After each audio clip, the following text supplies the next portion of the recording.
Obama did everything that they are accusing Trump of wanting to do. The cognitive dissonance is neck-breaking.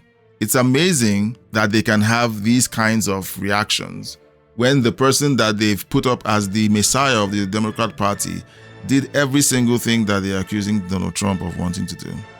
CrossroadsIRL.com. Now, CNN is here trying to give us an update. Now, Gunther Eagleman said, the protests were a flop.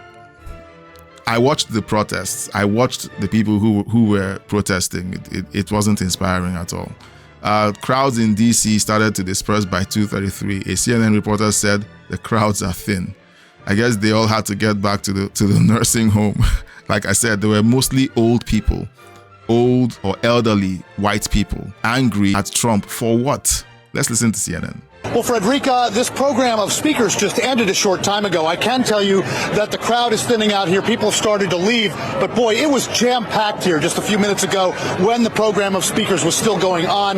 You had Senator Bernie Sanders, who just wrapped up to a rousing round of applause. Senator Chris Murphy spoke. Bill Nye, the science guy, spoke. And again, the crowds are thinned, but they're not gone yet. I mean, there was just tens of thousands of people packed into a relatively small space here on Pennsylvania Avenue. And they were pressing forward as they arrived, really to pack into a very, very tight space.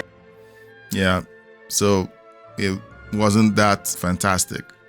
There were just a bunch of people standing around at this location, listening to people give speeches about how they didn't like Trump.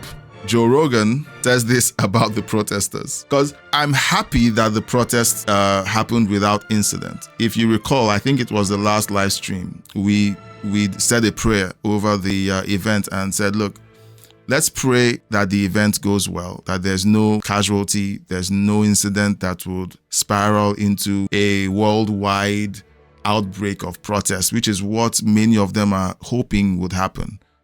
I was so glad that it just was a whole lot of nothing. But the one thing that we saw was who's really backing this No Kings idea. And to be honest, I don't think this was the brightest people in the United States. Some of them were being asked why they were protesting and they didn't even know. Like, when you have a protest filled up with people who don't even know why they're protesting, ask them a simple question and they couldn't even tell you what they were protesting. It's amazing. It was just as if the only thing that they attempted to do was to say, look, there were 7 million people at this protest. Now we're going to get to that at some point. So here's Joe Rogan. Protesting on the streets, 99% of them are losers. The other ones work for the Fed. I have a whole joke about that. It's like fucking, if it's FBI agents and losers. That's all it is. Whole fucking every protest, dude, is FBI agents and losers. I talk about this all the time. I'm like, for me, you want me to join a protest? You want me to get out on the street? First of all, to make a sign? The fuck out of here! And then you don't have to make the sign. There's a guy with a van who's paid by George Soros, yes, and he's got stacks of signs that were made at Kinko's. Okay, they're not homemade at all, and you can just fucking pass those bad boys out. Yeah, I'm never leading a revolution. My problem is my sign would say, or it's complicated. Yeah. Okay, so now if you know anything about what he said about George Soros, my question is, why is it that George Soros is still walking around and causing all the trouble that he's causing? That's a question that I'm thinking right now. Okay, if you have someone like George Soros who funds protests and everyone knows that he's involved, how come charges haven't been brought? Did he cover his tracks that well? It's just a question. Okay, so you have the protests. We're going to look at people who were at the protests and they were interviewed. So we're going to hear some of the things that they had to say. But this is an interview that Speaker Johnson was having on the day of the protest. All right, and let's have a listen. So let's start with the No Kings rallies. You called these Hate America rallies. What do you mean by that? Well, that collection of folks that I listed were certainly part of it. We congratulate them. An apparently violent free speech exercise. I was a First Amendment lawyer for 20 years. We defend that right. But the irony of the message is pretty clear for everyone. If President Trump was a king, the government would be open right now. True. If President Trump was a king, they would not have been able to engage in that free speech exercise out on the mall, by the way, which was open because President Trump hasn't closed it. In the last shutdown, 2013 era, President Obama closed the National Mall. It closed all the national parks, didn't allow people to engage in all this. So you see, this is where the rewriting of history is happening. Obama did everything that they are accusing Trump of wanting to do. The cognitive dissonance is neck-breaking. It's amazing that they can have these kinds of reactions when the person that they've put up as the messiah of the Democrat Party did every single thing that they're accusing Donald Trump of wanting to do. I mean, they needed a stunt. They needed a show. Chuck Schumer needs cover right now. He's closed the government down because he needs political cover, and this was a part of it.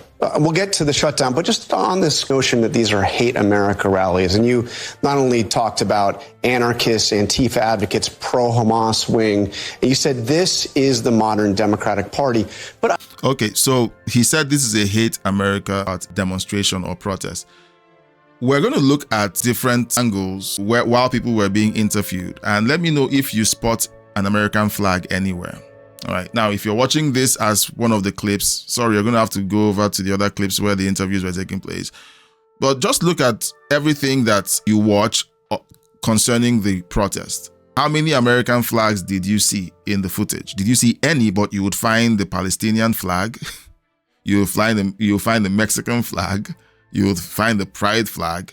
You would find a burning American flag maybe. But where's the American flag? That's the question. And so when you hear Speaker Johnson and other Republicans saying these people hate America, these are the clear things. Patriots value the flag of their country above any other country's flag.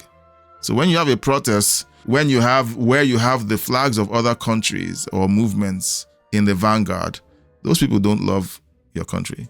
I remember not that long ago what you said after the murder of Charlie Kirk, when you said that we should view fellow Americans not as our enemies, but as our fellow countrymen. Yeah, I've never called anybody an enemy, but we call out... Hate America rally or, Antifa, pro-Hamas, those are enemies. Well, there were a lot of... No, you see, this is what these journalists do. And honestly, I used to think that they were stupid.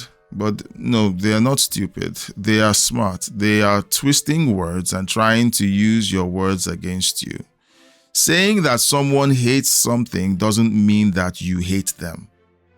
He's trying to say, okay, because the Republicans or because Speaker Johnson said that this is a hate America rally, automatically means he hates them simply because he used the word hate in a sentence. Like, yeah, you might feel like this is dumb. No, it's a very smart thing. This is ABC. It's a smart thing that they do because they know that someone somewhere is probably cleaning their house and they're listening to this in the background. And whatever it is they're saying, most people who tune in to these shows are tuned in to the voice of the regular anchors. So when the anchor speaks, that's the voice that registers because that is who they came to listen to. That's who they are accustomed to hearing. And when the anchors say these things, the anchor is poisoning the well. The anchor says, okay, you hate these Americans. That registers in the ear of the housewife who's cleaning her home, or the guy who's driving Uber and listening on his headphones, or the guy who's doing something as mowing the lawn. And as far as he's concerned, he's listening to the anchor. The anchor is his guide. And the guide is telling him, this person I'm interviewing hates you.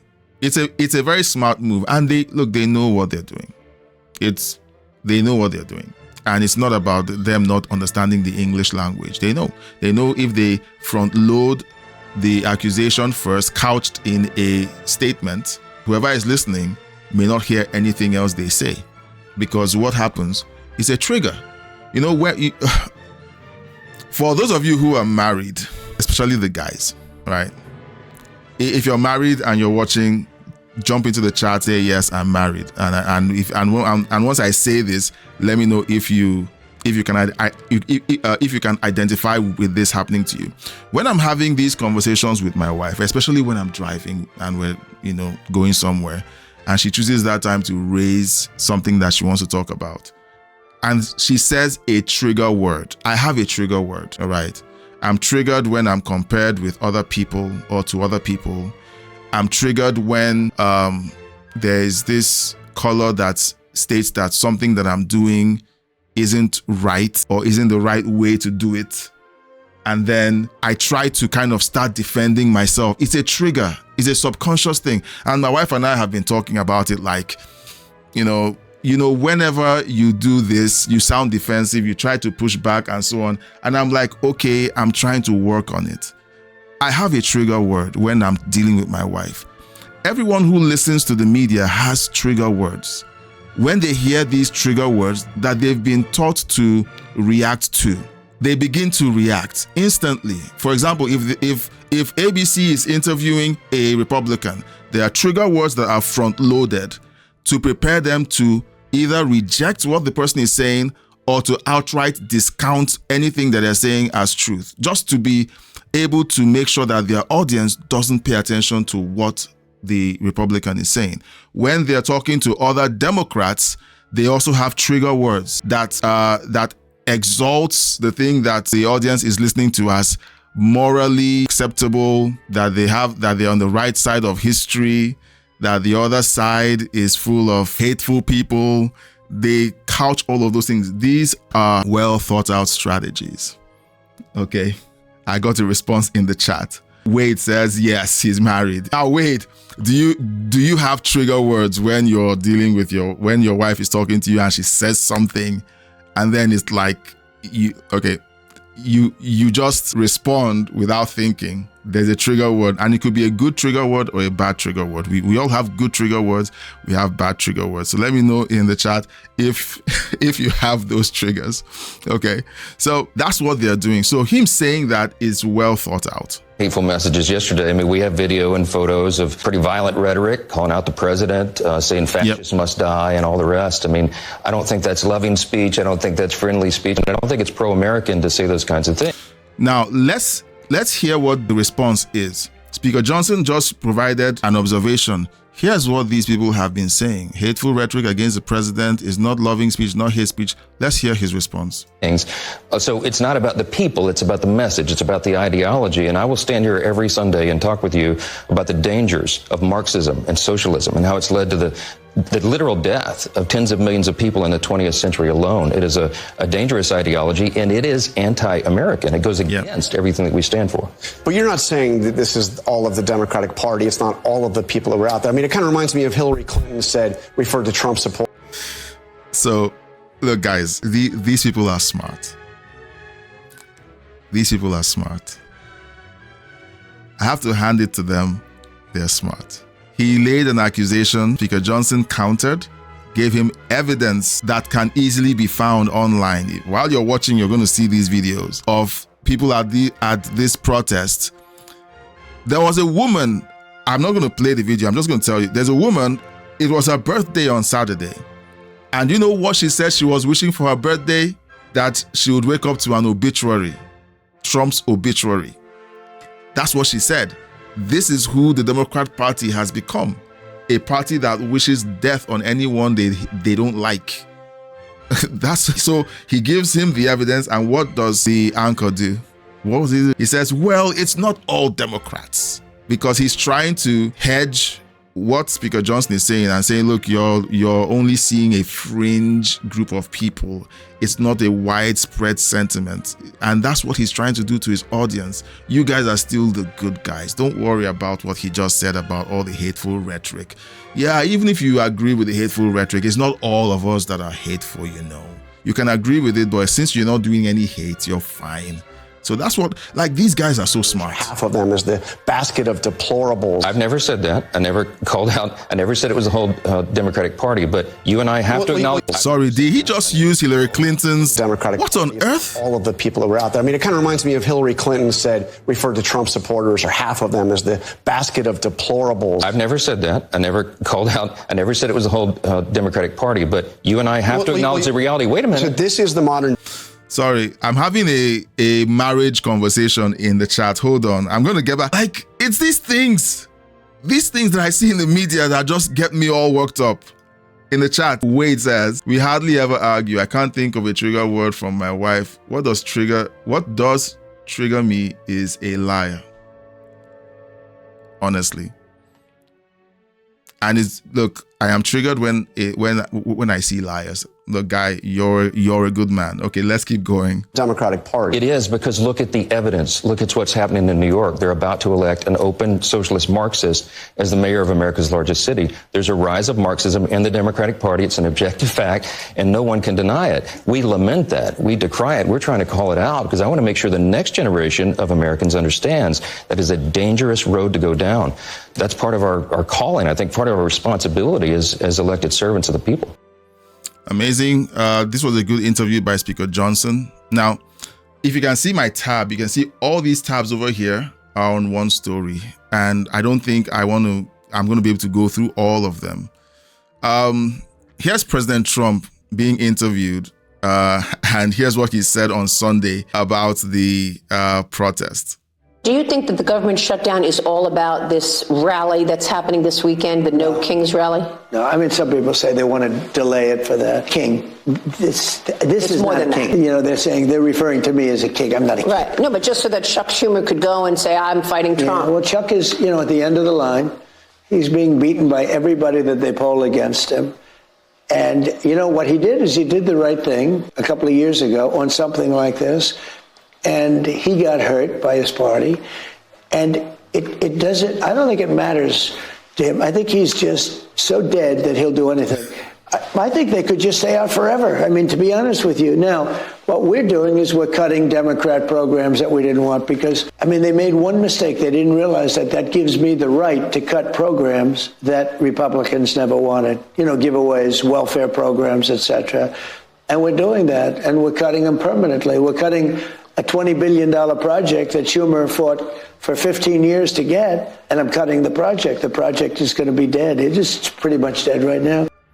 Yeah, so that's President Trump's response to the accusation that he's a king.